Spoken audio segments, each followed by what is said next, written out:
दोस्तों ये कहानी है 1 जनवरी सन 1998 की, जब भारत और पाकिस्तान के बीच बांग्लादेश के ढाका क्रिकेट स्टेडियम में सिल्वर जुबली कप का फाइनल मुकाबला खेला जाना था। एक ऐसा फाइनल और एक ऐसी सीरीज जो अभी तक जितनी भी बार भारत और पाकिस्तान के बीच खेली गई थी, हर बार भारतीय टीम को पाकिस्तान के हाथों शर्मनाक हार का सामना करना पड़ा था। सन 1986 से लेकर सन 1998 तक अब तक जितने भी भारत और पाकिस्तान के बीच द्विपक्षीय सीरीज खेले गए थे, चाहे वो 1986 का एशिया कप हो जब पाकिस्तान को आखिरी गेंद पर जीत के लिए 4 रनों की जरूरत थी और जावेद मियांदाद ने भारतीय टीम के गेंदबाज चेतन शर्मा की आखिरी गेंद पर छक्का लगाकर भारत के जबड़े से जीत को छीन लिया था, या फिर सन 1994 का एशिया कप हो जिसमें भारतीय टीम को पाकिस्तान के हाथों 39 रनों से शर्मनाक हार का सामना करना पड़ा था, या फिर सिल्वर जुबली कप के 1998 के पहले खेले गए 2 फाइनल मुकाबले और दोनों फाइनल मुकाबले में भारतीय टीम को पाकिस्तान के हाथों हार का सामना करना पड़ा था। साल बीत रहे थे और दिन गुजर रहे थे, कभी बांग्लादेश में तो कभी इंग्लैंड में तो कभी भारतीय सरजमी पर भारतीय टीम पाकिस्तान के हाथों लगातार सीरीज पर सीरीज और मुकाबले हारकर भारतीय cricket team Pakistan cricket team के सामने अपने अस्तित्व के लिए संघर्ष कर रही थी। इमरान खान, जावेद मियांदाद, राशिद लतीफ, सईद अनवर, शाहिद अफरीदी, इंजमाम उल हक, ये वो बड़े पाकिस्तानी नाम थे जिनके पराक्रम के आगे भारतीय टीम लगातार बड़े मुकाबले में परास्त हो रही थी। तारीख थी 1 जनवरी सन 1998। ये वही ऐतिहासिक दिन था जिस दिन भारत पाकिस्तान और बांग्लादेश के बीच बांग्लादेशी सरजमी पर भारत पाकिस्तान और बांग्लादेश के बीच सिल्वर जुबली कप का खेला जाना तय हुआ। लेकिन सीरीज शुरू होने से पहले खबर आती है कि भारतीय सेना की 25,000 की टुकड़ी एलओसी कारगिल की तरफ कूच कर चुकी है। एलओसी कारगिल, जी हाँ, ये वही जगह है जहां पर सन 1999 में भारत और पाकिस्तान के बीच कारगिल की जंग हुई थी। और इस जंग की दास्तान 1 साल के पहले से लिखनी शुरू हो गई थी, क्योंकि पाकिस्तानी सेना और पाकिस्तानी आतंकवादियों के द्वारा लगातार घुसपैठ करके कारगिल की खाली चौकियों पर कब्जा किया जा रहा था। जहां एक तरफ पाकिस्तानियों के इस नापाक इरादों का मुंह तोड़ जवाब देने के लिए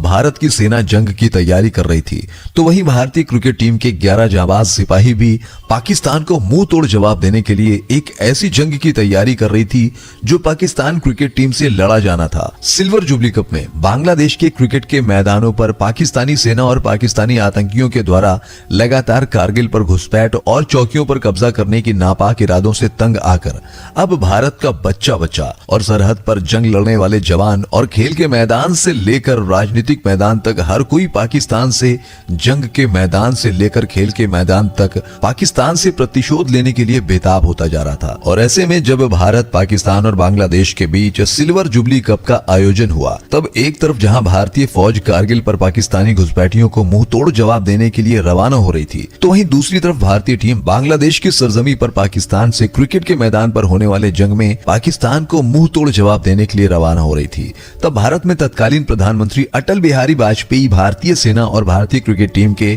15 जाबाज सिपाहियों को ये साफ तौर पर संदेश दे दिया कि भारत के संविधान के किसी भी पन्ने में ये नहीं लिखा है कि आपको पाकिस्तान के हाथों कोई भी जंग हारनी है, चाहे वो जंग सरहद की हो या क्रिकेट के मैदान की जंग। हिंदुस्तान को हर हाल में पाकिस्तान से जीत चाहिए, चाहे वो सरहद की जंग हो या क्रिकेट के मैदान की जंग हो। अगर कहीं भारत के संविधान में ये लिखा होगा कि हिंदुस्तान को पाकिस्तान के हाथों हार का सामना करना होगा, तो उस पन्ने को मैं अपने हाथों से खुद फाड़ दूंगा। भारत के प्रधानमंत्री के इन आदेशों के साथ भारत की सेना कूच करती है सरहद पर और भारतीय क्रिकेट टीम पहुंचती है बांग्लादेश की सरजमी पर। सिल्वर जुबली कप की शुरुआत होती है, लेकिन अपने मन में पाकिस्तान क्रिकेट टीम को क्रिकेट की जंग में धूल चटाने की मंशा लेकर बांग्लादेश पहुंचने वाली भारतीय टीम की सोच पर पलटवार करते हुए पाकिस्तान ने भारत और पाकिस्तान के बीच खेले गए सीरीज के पहले 3 मुकाबले में भारतीय टीम को 2 मुकाबलों में हराकर पाकिस्तान क्रिकेट टीम ने भारतीय क्रिकेट टीम को वो दर्द, वो घाव दिया जो आसानी से भरने वाला नहीं था। और सबसे शर्मनाक हार थी ढाका की वो हार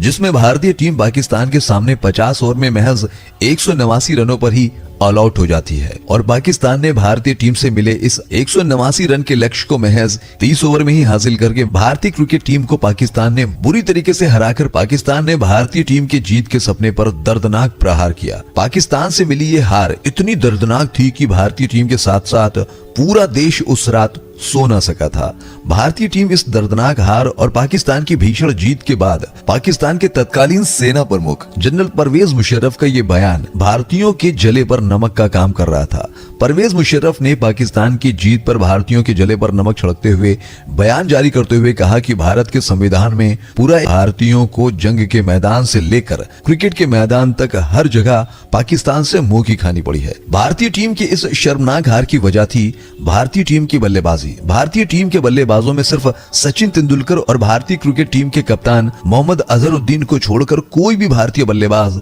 पाकिस्तानी गेंदबाजों की रफ्तार के सामने इस सीरीज में टिक नहीं पा रहा था। भारतीय टीम की सबसे बड़ी कमजोरी थी भारतीय टीम की ओपनिंग जोड़ी, और भारतीय टीम की ओपनिंग जोड़ी में थे सचिन तेंदुलकर और सौरव गांगुली। सचिन भारतीय टीम की ओपनिंग में अपना काम बखूबी कर रहे थे। सचिन ने अभी तक इस सीरीज के पहले मुकाबले में बांग्लादेश के खिलाफ 54 रनों की पारी, तो वहीं पाकिस्तान के सामने दूसरे मुकाबले में 44 गेंद पर 67 रनों की तूफानी पारी। हालांकि इस मुकाबले में भारतीय टीम के कप्तान मोहम्मद अजहरुद्दीन ने भी 100 रनों की पारी खेली थी, और पाकिस्तान के खिलाफ तीसरे मुकाबले में भी सचिन तेंदुलकर ने महज 78 गेंद पर तूफानी 95 रनों की पारी खेली थी। लेकिन भारतीय टीम के बल्लेबाजों में सिर्फ सचिन तेंदुलकर और मोहम्मद अजहरुद्दीन ही थे जो पाकिस्तान के घातक गेंदबाजों के सामने भारतीय टीम के मान सम्मान और स्वाभिमान की रक्षा कर रहे थे। भारतीय टीम की ओपनिंग जोड़ी में भारत की सबसे कमजोर कड़ी थे भारतीय टीम के दादा यानी सौरव गांगुली, और सौरव गांगुली ने अभी तक इस पूरे सीरीज के 4 मुकाबले में, जिसमें एक मुकाबला बांग्लादेश से भी खेला गया था, इन सभी 4 मुकाबले में सौरव गांगुली के बल्ले से सिर्फ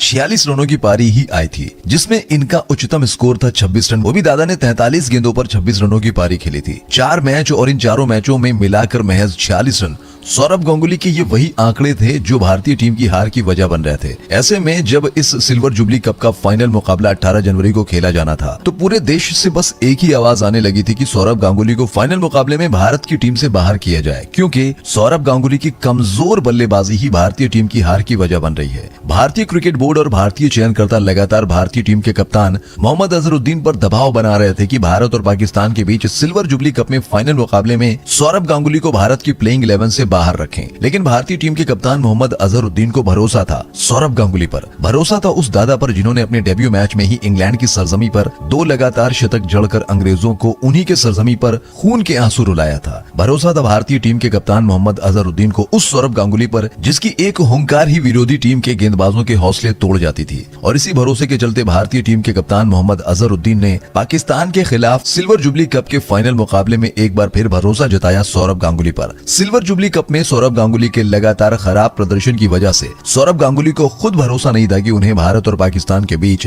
होने वाले फाइनल मुकाबले में भारत की प्लेइंग 11 का हिस्सा बनाया जाएगा या नहीं। तारीख थी 18 जनवरी सन 1998। ये वही ऐतिहासिक दिन था जिस दिन भारत और पाकिस्तान के बीच सिल्वर जुबली कप का फाइनल मुकाबला बांग्लादेश के ढाका क्रिकेट स्टेडियम में खेला जाना था। हजारों दर्शकों से भरा ढाका का ये क्रिकेट स्टेडियम, किसे पता था कि आज यहाँ कुछ ऐसा होने वाला है जिसका गवाह इतिहास होगा, जिसे लोग सदियों तक नहीं भूल पाएंगे। भारत और पाकिस्तान के बीच होने वाले इस फाइनल मुकाबले में आज सौरव गांगुली पाकिस्तान टीम पर ऐसा कहर बरसाने वाले थे जिसका गवाह इतिहास बनने वाला था। और दादा के इस तबाही का इतिहास लिखने की शुरुआत होती है पाकिस्तान टीम के कप्तान राशिद लतीफ के टॉस जीतकर पहले बल्लेबाजी करने के फैसले से।